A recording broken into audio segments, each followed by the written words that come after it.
When this volcano erupted in Mexico in 2019, it didn't just bring down lava, magma, and ash. It brought down hell itself. Hello everyone, welcome back to another NECA review. My name is Matthew, and today is the last of the NECA Godzilla line for now that we're going to be taking a look at, featuring the chronologically final figure in NECA's Godzilla catalog. Today we have the NECA Rodan 2019 from King of the Monsters. Yes, what a way to go out. So this was NECA's only Rodan figure. Across all accounts, not counting WizKids, the only Rodan figure we ever got.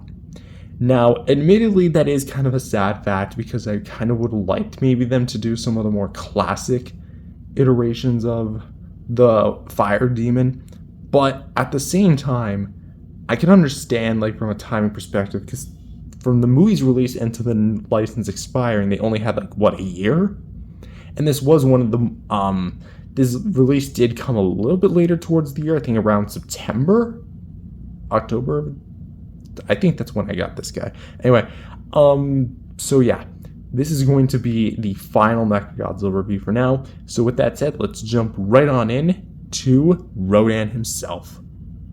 Now, before we do anything, dusting off my display, we're actually going to be talking about accessories. Yes, we're mixing it up a little bit. That's only because Rodan has like a crap ton of them. So we're going to be pretty much building what you would essentially get with this kaiju. So first things first is you get a volcano base, which, well actually let's just list them off. So you get a volcano base, an explosion, a flight stand, and an alternate head sculpt. I hate all this dust and cat fur all over the place. Whatever.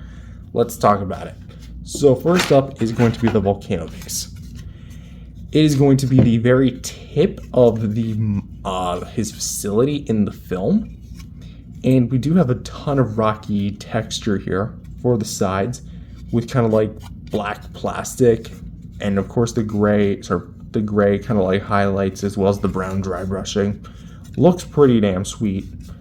And as for the actual volcano like interior itself, there's really not a whole lot going on in here. Although the outskirts of it do have like some, I guess you could say, watchtowers, just to make sure Rodan's in check. As you're able to see. So you have all these different facilities. And if you're wondering, the bottom doesn't really have anything. It does have a little bit of like a hole there, so I guess technically speaking, once you actually assemble it together, you can actually put lights in there. You gotta find like really tiny lights, but you can make it work. So yeah, it's actually gonna be pretty big. Like it's at least the size of like an adult's hand. So there is that. So that's gonna be that. Next is going to be the explosion, which is obviously gonna be when it erupts. And you see, like, pretty much speaking, the bottom, it almost looks like one funky mushroom. I mean, that's kind of what it is, a mushroom cloud. But for this tip, we have the actual peg, which, is that cracked? Did I crack that? I don't know. But yeah, essentially this big lopsided segment has been like orange bits floating in it, but it's primarily going to be a translucent yellow plastic. And then of course the top part, which was where the explosion does the real talking, is going to have a ton of white. I mean, there is a bit of white in there, but you do get some yellows, oranges, and blacks all thrown together, mainly at the tips. And of course we do have a peg hole, and that peg hole would ultimately be for the flight rod, which it's a lot smaller than Mothra's, and on the promotional material it was like way longer, but here it's actually pretty small, being like about that big. And you might also notice there's a crack in it. Yeah, I broke this a while back, so I had to glue that back in. It was my fault. I pressed too hard down on it. There we go. When I was assembling it all together, I thought it would click in like Mothra's did. No, it's just supposed to rest. And of course we do have like this little extra cradle bit But yeah, it's just pretty much a big translucent piece of plastic. And the alternate head is going to depict Rodan opening his mouth as opposed to a hinge. So we do have a bit more glossy paint inside the mouth, as well as the tongue, which is fully exposed.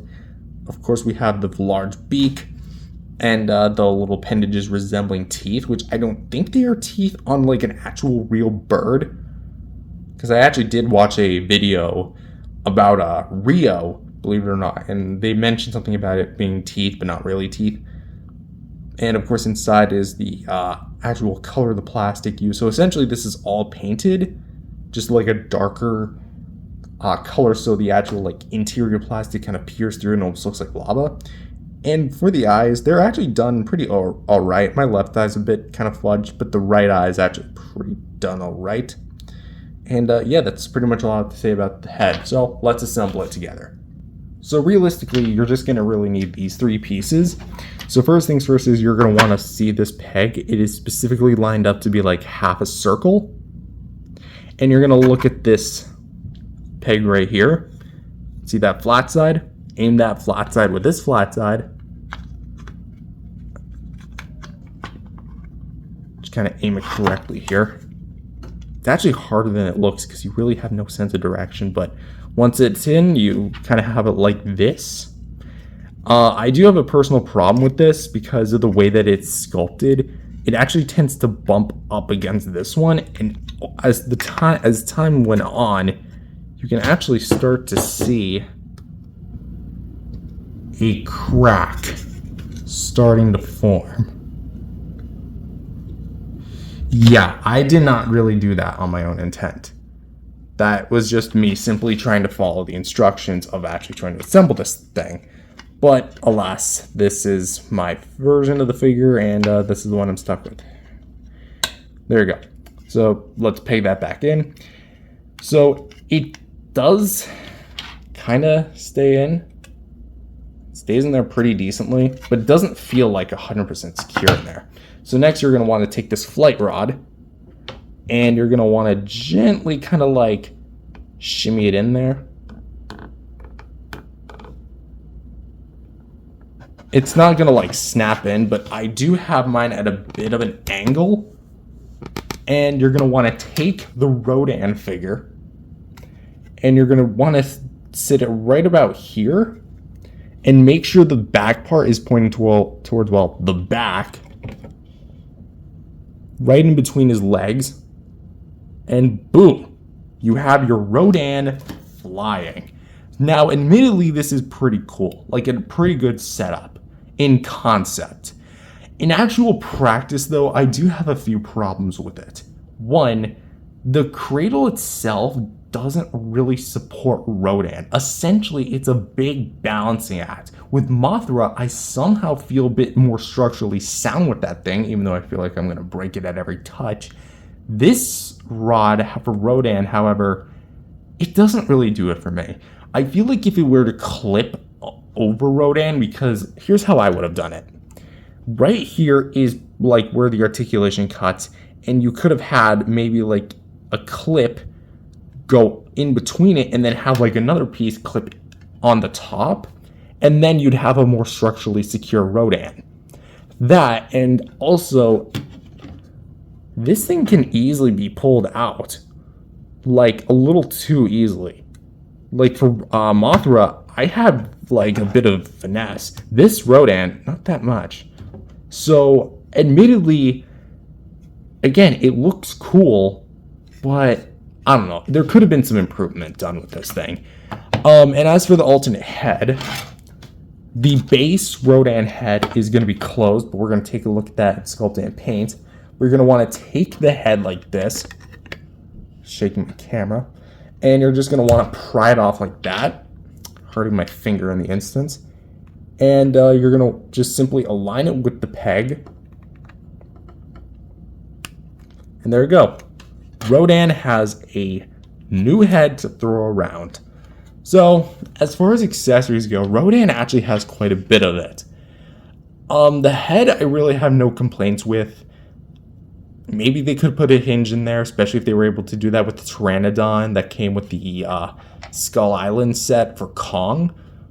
But at the same time, this was then, that's now. So while he does come with a lot of accessories that kind of build towards the same thing, I definitely feel like there could have been some improvement done on the accessories. But I do like the overall presentation of it. So accessories, I'm going to give a personal 7.5 out of 10. It's very much expansive and the most we've ever gotten with a NECA Godzilla figure. If that's a good thing or bad thing, but I'll leave that up to you. So stripping Rodan back to his regular self. Now we basically just have the figure, which, again, all this fuzz. This Rodan figure, again, we're just gonna take a look at sculpt and paint. I hate all the fuzz on this guy. So essentially we're reviewing a very furry Rodan, aren't we? Anywho, so for the head, the closed head sculpt, I should probably add. Still that fuzz. Whatever. At this point, any other fuzz, I'm just gonna ignore. So there we go. That's it. So for the head, we actually do have a bit of detail work. It kind of, again, does the same thing that the open mouth head sculpt does, except it doesn't have the open mouth. The eyes here are a little bit worse. This one's kind of pointing backward. This one's more pointing forward. So it's clear that the application on this head isn't necessarily the best, which is why I prefer the open mouth head sculpt. But the actual red that's poking through is kind of similar to what they did with their Shin Godzilla, where they had painted darker color over a brighter red. And that I really do appreciate. We have a lot of nice wavy detail at the beak, and of course at the top, the bottom here with the little ridges and segmented details. And all like the armor plating, of course, the two horns back here. I'm sure they have a name, but I'm just gonna call them horns. Here for the neck itself, we actually do have a bit of the same thing with the red. And of course all the brown application for that. As you can see there. I'm really kind of like letting the detail do the talking here, which is why I'm not talking as much as like the other figures. For the chest, we don't really have a whole lot of orange here, but we do have quite a bit of more detail work, which again, it looks very nice. All the like spiky armor really kind of helping Rodan in his aid of combat here, because we do have a lot of that armor plating that comes back from the shoulders and then segmented down. And of course we have the armor plating which is on his stomach, which I'm pretty sure is a homage to his original design, which is like he has armor, not armor, but spikes all over his chest. So I guess that's like in a way kind of like paying homage to that.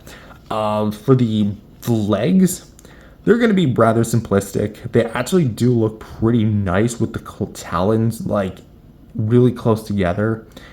I almost wish there was like an accessory, like you could pop these off and have like the talons splayed out like greatly. But for the orange here, we do have a bit of the orange returning, especially like in between the talons here. So there we go, your Rodan's next meal. And again, we do have the spikes back here, which actually no, that's the back pent toe. It's not a spike. Very spiky creature though. And for the back side, it's going to be kind of like what you'd find on the front side, just flipped. More of the armor plating from the neck going down to the shoulders, shoulder blades, and of course the back itself, which we have this big long line of spikes going down to the tail tip, where you get more of that orange paint, which is broken up into 3 segments, which are going to be the wings. So for the back of this wing, yeah, we're going to the back. Awesome. I love the idea of what we have here. Brown and then kind of like gradient eyes to purple. Orange. Why am I struggling with my colors so much? I don't know. Anyway, I mean, I just woke up. Anywho, so the paint here is going to be orange and with a bit of like yellow speckled. And that's mainly to kind of meant to look like him in the lava. And because of the way that it actually accomplishes that, the orange does look like it's seeping through the cracks and the crevices, almost like the NECA V3 Godzilla. Of course, they again do the same thing that they did with Shin, where they paint through the crevices. You get it. Of course, we also have the hand, which you can also kind of take a look at the front side here. More or less, I think that they pull off the effect well. I think the yellow speckles could have been done a little bit better, personally, because they're just like dots. Let's put a dot there, dot there, dot there, so on and so forth. I don't know, something seems off about it. I think it would have done without the yellow speckles. But at the same time, I get the effect. It's supposed to be lava. It's supposed to be like, he's, what's the term? Biovolcanic, I think. Yeah. So we have this elongated arm, which you never really think about how long his arm truly is. But we do have his whole shoulder with the 3 fingers, technically speaking 4th, that being the wing, as we see. And of course, for the front side of it, just to give you one more look. Now, for the wide shots, because I always do this. Front shot, kind of more extended, behind, from above, and of course to the side, like that and that. So, for Rodan, sculpt and paint-wise, I would say Rodan is pretty good. I do like what they did with Rodan here. Do I have some gripes? Well, personally, the yellow speckles are a bit of a kind of thing. And realistically, that's all I have to complain about. I think Rodan, as far as like sculpt and paint-wise, is very simplistic and doesn't really have a whole lot necessarily wrong with him. If I had to change maybe a few things, I think maybe I would have given him a bit more like orange, more towards like the chest area. But at that point, it's kind of nitpicking, so I'm going to say 8.5 out of 10 for the sculpt and paint. Pretty good. And finally, for articulation, we're going to actually kind of like really struggle to do this because, trust me, Rodan is a small figure. So for the head, we actually have a ball peg, which we can go up, down, to left and right, go a full 360 with the head, and as well as the neck, that kind of allows for a more up and down movement. So you can kind of get like a pecking motion, but you can go up and down, side to side, and swivel. Although what's fun to know is that if you actually take the neck joint, swivel it back 180, and then hold it in place, and turn the head back like this, you can get Rodan looking straight ahead and it'll look seamless. Like this almost looks like it was engineered this way. Do I recommend it? I mean, again, your choice, but that's personally the way I like it on my shelf. Anywho, kind of coming back here. For the shoulders, we can flap in about that far, out about that far, and can rotate some. It's a bit limited because of the way it's designed, but you can get a rotation. And naturally there's supposed to be a hinge here where you can like rotate it in like this, but a while ago mine popped off and the hinge itself broke, so I glued the whole thing in place, both wings. So I'm kind of stuck with just flapping motion, which, hey, it's not a big deal breaker for me. Nothing at the waist, but for the feet, we do have ball pegs, so you can go up and down and a little side to side. So that's actually going to be it for articulation. Personally, I feel like Rodan articulation-wise is definitely going to be a bit weak because the head itself is cool, the head and neck specifically. The talons could have maybe used a bit more work, like as far as the joints are concerned. And the wings, the flapping, like the big part of the wings, those are fine, no complaints there. It's these parts of the wings that I personally have a problem with because when you fold them in like discs, they don't really look right regardless, which is why I chose to keep them extended like this. And furthermore, I don't understand why there couldn't have been like some sort of way to like fold them in like this, not slide them in like that. So personally, that is a bit of a dud, so I'm gonna have to say 7.5 for the articulation. Pretty good engineering on the neck. Maybe they work on the talons. No complaints about the wings, base wings. But for the hand tips, yeah, that's a bit of a dud. So that's my personal consensus. And for some size comparisons, here he is with some other Rodan figures in my collection, with the Bandai minifigure Rodan and the Minimates Rodan from Diamond Select Toys. And here he is with some Playmates Godzillas, with the 2004 Final Wars and the 2024 Pre-Evolved Godzilla. And finally, here he is with his brethren of the film, also from NECA's line, with the version 3 Burning Godzilla and the version 2 poster Mothra. So, yeah, that's gonna have to basically be it as far as like the video goes. Because as per my final thoughts, I think I pretty much played them pretty clearly. Part of it is really that Rodan is kind of a mixed bag in some aspects. As for like the actual figure himself, again, because of his size he is in comparison to Godzilla, there's really not a lot NECA could have done with him, and I feel like they did the most they could. But at the same time, I feel like there's some parts they could have improved upon. That said, the accessories are a welcome addition, and I think that Rodan really works as like a side display in addition to Godzilla rather than his own standard release. That said, I definitely think Rodan is going to be, in my personal opinion, again, one of the weaker releases within the entire line, not just the KOTM line, but the whole NECA Godzilla range. So for me, I'm going to give Rodan a comfortable 7.5 out of 10. I feel like that's fair. As well as, it's a bit above Mothra, but definitely not any Godzilla. But that said, that's all I've got, really. This has been quite a fantastic time to go back to NECA Godzilla history and take a look at all the figures from their line, the ones that I own at least, and yeah, just kind of like indulge in it. Really going back to where it kind of all began, because this was my first figure line. I got the NECA 54 and the NES for Christmas of 2015, and here I am now taking a look at the near whole line. I know I did miss or skip a few, like the 94 and Mothra V2, sorry, Mothra V1, but that's only because I plan to replace those with better, like, fixed NECA figures, which I can actually do. And as for the ones that I missed, 2001, 2003 Hyper Maser Blast, and 1985, those will come at a later date.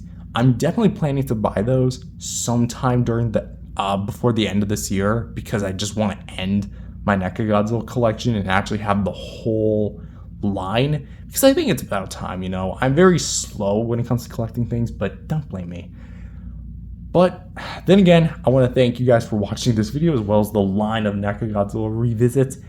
This isn't the last of NECA's Godzilla line on the channel, far from it. It's just I want to kind of update my thoughts, as well as update the videos that you've seen over the past few years. And again, thank you guys for watching, and I'll see you guys next time. Peace out, everyone.